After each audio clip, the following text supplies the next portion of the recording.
Qu'est-ce que le focus group? Le focus group est une méthode de recueil d'informations utilisée en IHM dans le but de récolter des informations concernant un projet ou une application.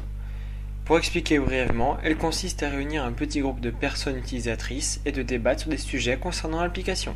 Mais avant de rentrer dans le vif du sujet, je vous propose une petite animation pour détendre l'atmosphère avec à la clé un café gratuit à gagner donc.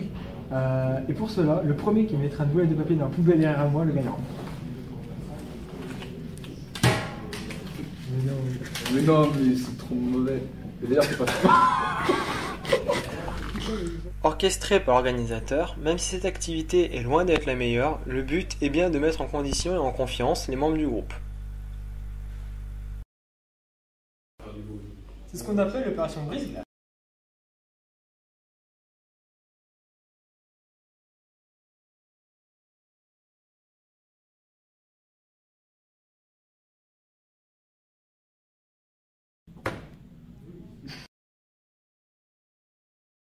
Bonjour, je m'appelle Florian, j'ai 12 ans et je suis dresseur Pokémon.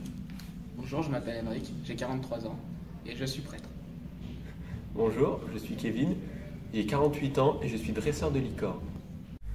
Évidemment, avoir un groupe de plusieurs personnes permet d'avoir des opinions différentes, ainsi le débat pourra avancer de la meilleure façon possible. L'avantage de cette méthode est qu'elle propose une bonne dynamique de groupe une fois un sujet lancé. Pour notre application, par exemple, on pourrait avoir des sujets comme quelle fonctionnalité mettre en page principale ou la connexion est-elle obligatoire pour avoir accès aux fonctionnalités. Après plusieurs échanges, on aboutit normalement sur une solution.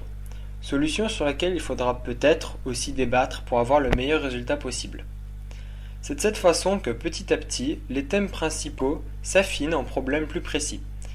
Si on suppose par exemple que c'est l'affichage du menu du restaurant universitaire qui a été choisi comme page principale, on pourrait avoir des problèmes plus précis comme ceux-ci. De quel restaurant universitaire faut-il afficher le menu? Faut-il tous les afficher? À partir de quelle heure l'afficher? Ou encore, est-il pertinent de pouvoir recharger sa carte depuis l'application? Enfin, du fait que cette technique repose sur des thématiques larges avec une recherche du point de vue utilisateur, son utilisation se fait principalement dans une phase d'analyse du projet.